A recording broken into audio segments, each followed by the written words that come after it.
ചോറിൻ്റെ കൂടെ ഇതുപോലൊരു മെഴുക്കുവരട്ടി ഉണ്ടെങ്കിൽ നല്ല ടേസ്റ്റ് ആയിരിക്കും. ഇത്തിരി ചമ്മന്തിങ്ങി ഒരു മെഴുക്കുവരട്ടി ഒരു മുട്ട പൊരിച്ചതൊക്കെ ഉണ്ടെങ്കിൽ ഒരു പൊതിയോടെ ഒന്ന് കെട്ടിക്കഴിഞ്ഞാൽ നല്ല അടിപൊളി ടേസ്റ്റ് ആയിരിക്കും.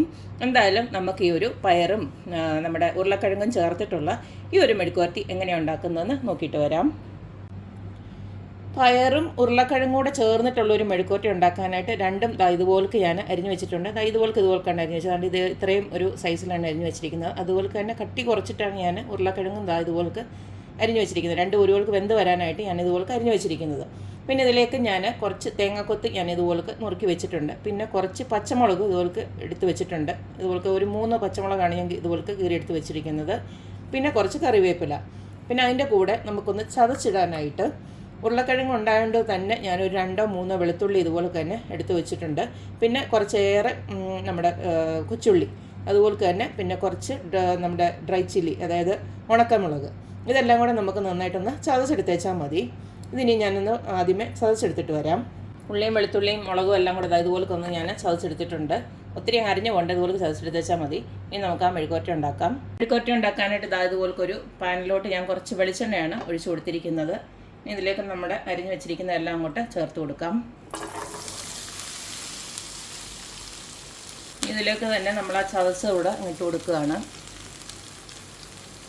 ഇതിലേക്ക് നമുക്ക് ആവശ്യത്തിനുള്ള ഉപ്പിട്ട് കൊടുക്കാം. ഞാൻ ഒരു 1/2 ടീസ്പൂണോളം ഉപ്പിട്ട് കൊടുക്കുകയാണ്.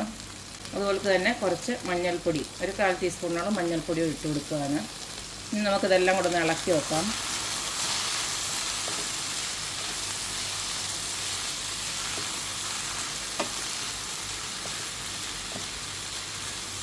ഇതൊന്ന് വെന്ത് വരാനായിട്ട് ഞാനൊരു പൊടിക്ക് വെള്ളം ഒന്ന് ഒഴിച്ചു കൊടുക്കുകയാണ്.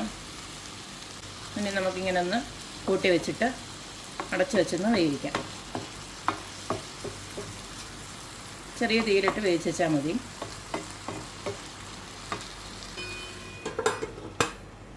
മിനിറ്റ് അടച്ചു വെച്ച് ഇത് വേവിച്ചപ്പോഴത്തേക്ക് ഇതെല്ലാം നന്നായിട്ട് വെന്ത് വന്നിട്ടുണ്ട്.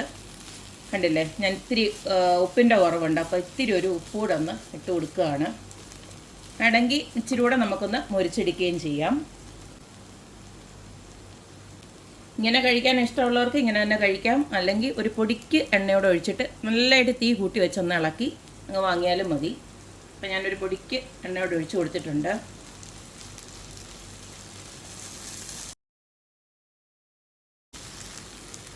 ഇതിപ്പോൾ ഞാനൊരു 5 മിനിറ്റോടെ ഇട്ട് നന്നായിട്ടൊന്ന് മുരിച്ചെടുത്തിട്ടുണ്ട്. ഈ ഒരു പരുവം മതി. നമുക്ക് ഇനി സ്റ്റൗ ഓഫ് ചെയ്യാം. നമ്മുടെ അടിപൊളിയായിട്ടുള്ള പയറും നമ്മുടെ ഉരുളക്കിഴങ്ങും കൂടെ ചേർത്തിട്ടുള്ള ഒരു മെഴുക്കുവരട്ടി.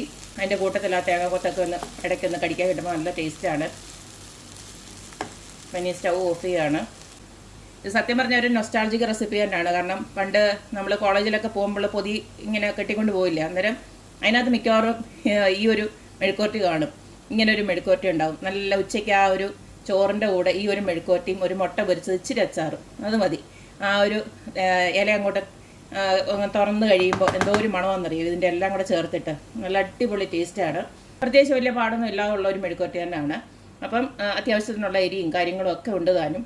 ചോറിൻ്റെ ഒക്കെ കൂടെ നല്ല അടിപൊളിയായിട്ട് കഴിക്കാനും പറ്റും. അപ്പോൾ എല്ലാവരും ഒന്ന് ട്രൈ ചെയ്ത് നോക്കുക, അഭിപ്രായങ്ങൾ അറിയിക്കുക. അപ്പോൾ എപ്പോഴും പറയുന്ന പോലെ തന്നെ എൻ്റെ റെസിപ്പീസ് ഇഷ്ടമുള്ള എല്ലാവരും please like, share and subscribe. അപ്പോൾ ഇനി ഒരു അടിപൊളി വീഡിയോ ആയിട്ട് വരുന്നവരേക്കും ബൈ.